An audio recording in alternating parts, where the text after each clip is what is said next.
Hi, I'm Don. Welcome to my channel. I'm an affiliate painter for Red Grass Games and the lead mecha and sci-fi painter for Vallejo Colors. Also, if you are into Gunpla, do use my discount code for usagundamstore.com. Last video, we painted this Pinkman with Vallejo metal colors, the new formula metal colors, and we primed it with Vallejo Mecha gloss varnish and let it cure for 1 day. So I did a rough, really rough masking here. I'm not a fan of masking, as you can see. So now we paint the chipping medium. I thin the chipping medium 1:1 with my thinning sauce. I haven't tried thinning the medium differently, but I think 2 parts medium and 1 part thinning sauce could also work. As usual, we paint in thin coats. The thicker coat produces bigger chipping and the thinner coat produces smaller chipping. Also, it's more difficult, kind of difficult to chip off if you paint it too thinly. Let this air dry, then we paint the electric blue Game Air color. I thin mecha colors, Model Air and Game Air, all practically the same, around 3 to 4 parts paint and 1 part thinning sauce. I discussed this a bit more in detail in my book. I thin the paint here more like thicker, 4 parts paint and 1 part thinning sauce. I'll discuss why later in the video. Vallejo blues have really good coverage, but restrain yourself and try to paint in 2 or even 3 thin coats. Because 2 heads are better than 1. So basically 2 thin coats is better than 1 heavy coat. 3 is even better. Now we paint Game Air Hot Orange. I thinned the Hot Orange around 5 parts paint and 1 part thinning sauce. Again, I'll tell the reason why later in the video. Paint in thin coats. I painted this around 3 thin coats, letting dry using a hair dryer in between coats. More coats is always better than 1. Actually most Vallejo colors have really good coverage in terms of airbrushing, so you have to restrain yourself in terms of painting in 1 heavy coat. I do not advise painting in heavy coats, albeit I would admit they look great on video. So we're done with the base colors. The hot orange and the electric blue looks hot and electric. Kidding aside, I think it's my first time painting hot orange or any color, any opaque color, supposedly opaque color on top of a metallic undercoat. Usually you use brown, white, or ivory as undercoat. This one looks more vibrant. It kind of feels or looks like candy tone-ish.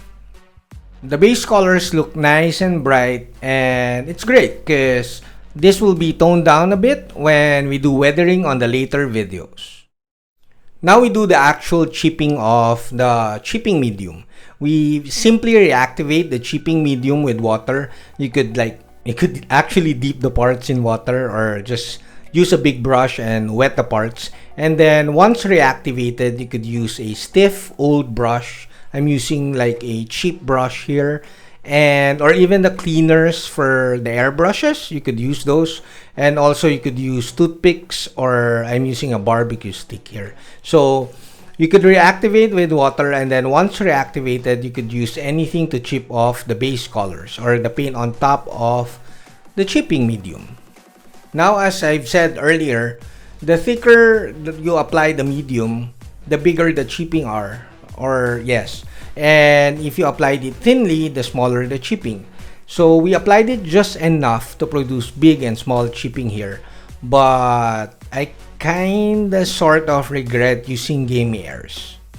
I discussed this in detail in my book, but basically Game Airs were designed for painting miniatures. So they're kinda durable because they have to withstand the playing of the miniatures, like the tabletop game of the miniatures. It will be handled a lot. So it's stronger than the model airs or model colors and game colors.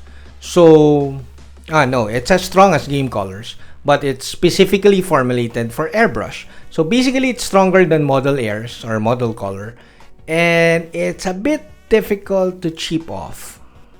After a bit of testing, mecha colors, I highly advise not to use them over the chipping medium. I even discussed it with my fellow Vallejo painters, especially our lead paint designer, Chema Cabrero. So I told him that to never use mecha colors for painting over the chipping medium because it's so difficult to chip off. As for the game airs, I think I needed to work faster. But for me personally, I think the best paints to paint over the chipping medium would be the model colors or model airs.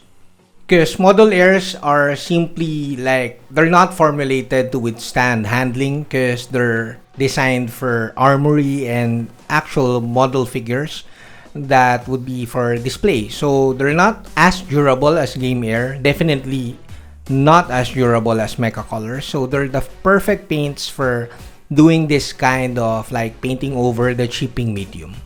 But it's still fairly easy to do the chipping with the game airs. I'm just comparing it with other Vallejo paints. But again, never use the mecha colors over the chipping medium.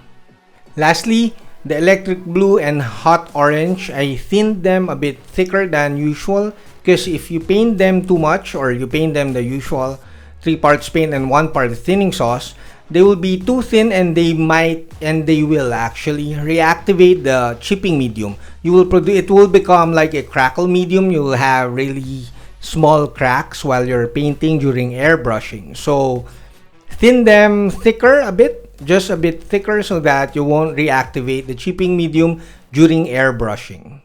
Now the most important part of using the chipping medium, once we've removed all the masking, we need to varnish the whole thing.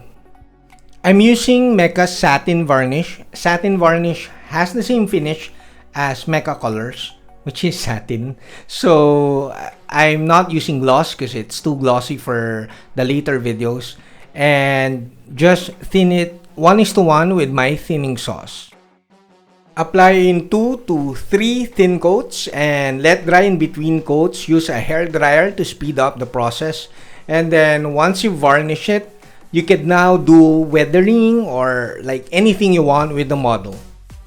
Varnishing is the most important part when using chipping medium and crackle medium because if you don't varnish and seal the model, you will reactivate the medium again. So whenever it gets wet, the chipping medium will get reactivated. So if you do washes or weathering, it will get reactivated and wash off all the base colors. That's it. I hope you find the series very informative. Next video, I'll show you the freehand painting on the armor parts and also I'll include the weathering to finish off this series for my Fine Scale Modeler magazine article for next year. That's it. We're done. I hope you liked the video. Do like, comment, subscribe, and consider joining the channel so that you'll be part of our Discord community. Saludos!